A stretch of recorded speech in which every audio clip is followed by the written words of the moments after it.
यहाँ पे पिछले कुछ दिनों से सबसे पहले तो मैं बताना चाहूंगा कि मोदी साहब जब से रशिया गए हैं, यहाँ पे वॉशिंगटन डीसी के अंदर हलचल मची है। और मचनी चाहिए भी थी, जाहिर है।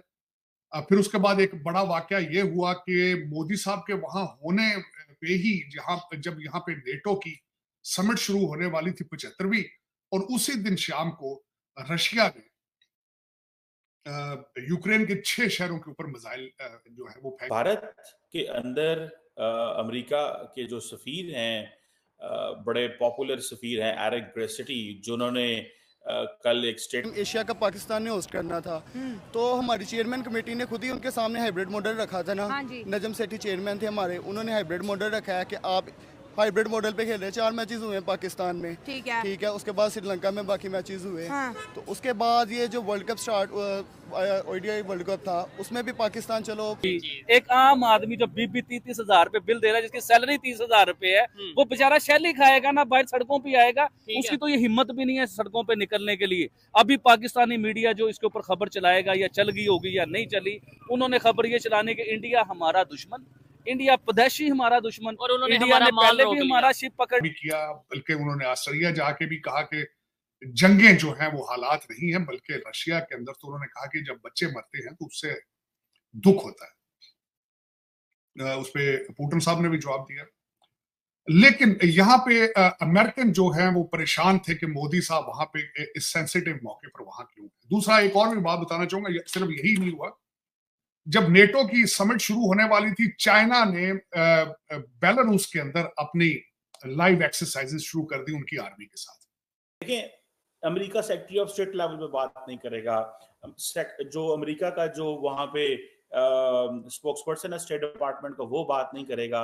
वो ये बात नहीं करेंगे, ठीक है जी। और ये बात वो एम्बेसडर से ही करवा सकते थे। अब फॉर एग्जांपल वो कह रहे हैं कि जी इस रिलेशनशिप को फॉर ग्रांटेड ले रहा है। सबसे पहले तो यही है कि ख़वातीन की जो इज़्ज़त का मामला है, आपने देखा है सोशल मीडिया पे अक्सर जो है वो बुज़ुर्ग जो है और ख़वातीन को जो है वो हरासा करते हैं, उनकी वीडियोस वगैरह बना लेते हैं, और उनकी जो फैमिलीज़ हैं फिर वो मुतासर होती हैं, और ख़वातीन जो है ख़ुदकुशी तक चली जाती हैं। एक तो ये एक बहुत बड़ा जो है असर इसका इफ़ेक्ट हो रहा है। इसके अलावा जो है उनको देख के जो बच्चे होते हैं, जो ख़वातीन होती हैं, स्पेशली उनकी बेटियाँ जो आगे, वो भी फिर उसी राह पर चलती हैं कि शायद मेरी मम्मा ने ये तावीज़ लिया था तो ये काम हो गया था, मैं भी जाती हूँ उस जगह पे जा रहे हैं जिस तरह कोल्ड वार से पहले थे। रतिया ने जवाब दे दिया। उन्होंने कहा जी हमें पता था जो आपने करना था, हम तैयार हैं, हम इसके लिए तैयार हैं, हम आप इसकी फिक्र ना करें, हमारी फिक्र ना करें। अगर आप जर्मनी आएंगे तो हम भी तैयार बैठे हैं, ऐसी बात नहीं। और वाकई वो स्ट्रांग हैं। हमारा तो खैर आपने पता है अमेरिका ने आज तक करें। वहां पे जो हमला हुआ है अस्पताल में कीव में, उसको तो क्रिटिसाइज करें। ये तो चीजें वहां पे हुई हैं। सो अगर आप क्रिटिसाइज ही नहीं करते किसी चीज को, अगर आप किसी चीज को क्रिटिसाइज ही नहीं करते, तो फिर क्या होगा। सो ये जो कुछ हुआ वहां पे, पुतिन साहब ने जो हार पहनाए, और फिर क्या नाम है उसका, जो अमरीकी जो थे यूक्रेन के जो सदर थे, उन्होंने वहां पे जो बातें की, अब लगता तो यही था कि अमेरिकन जो है वो कर क्या हुआ लोगों पे, और वो बैठे भी ऐसी जगह है जहाँ पे ना कोई पुलिस पहुँच सकती है, ना कोई सोशल मीडिया वाला पहुँच सकता है, और ऐसी जगह पे वो छुप कर बैठे हैं।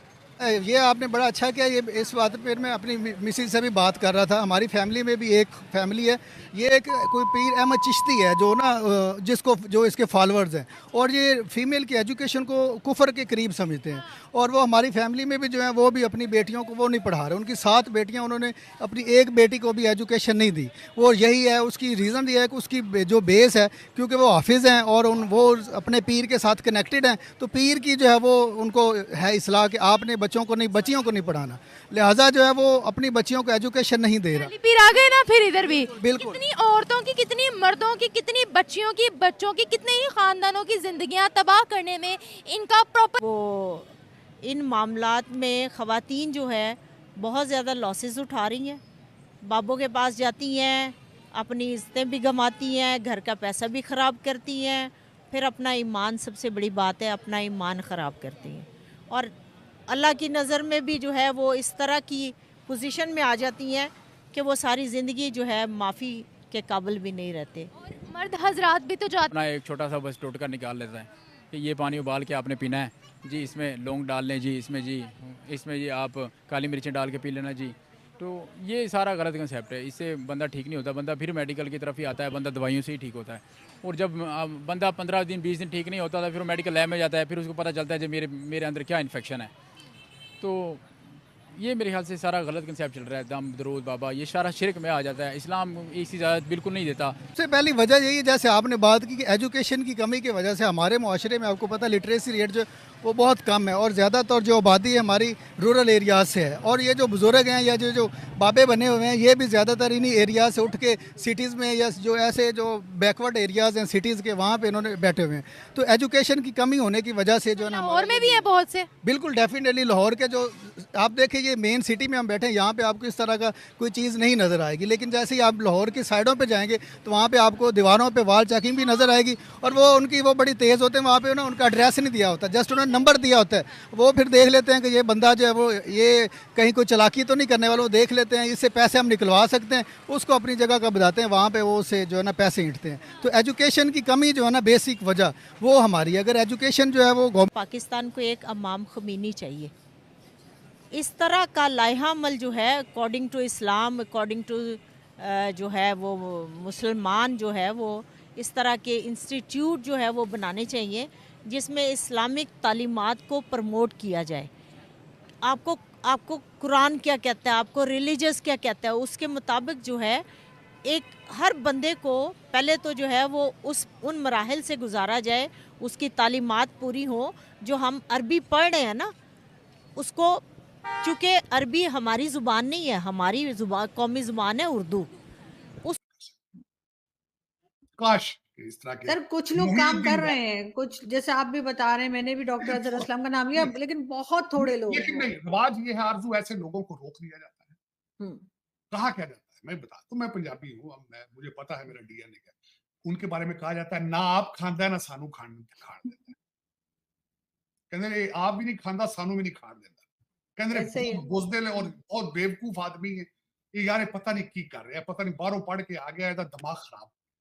This is what they exactly से उसकी बातें मैंने मोती उसने परोए, उसने कहा जी वॉशरूम्स पे मैंने जोर दे रहा हूँ स्कूलों के अंदर, स्टेटस को के खिलाफ जाके इंफ्रास्ट्रक्चर को ठीक कर रहा हूँ स्कूलों का। मैं हैरान हो गया हूँ।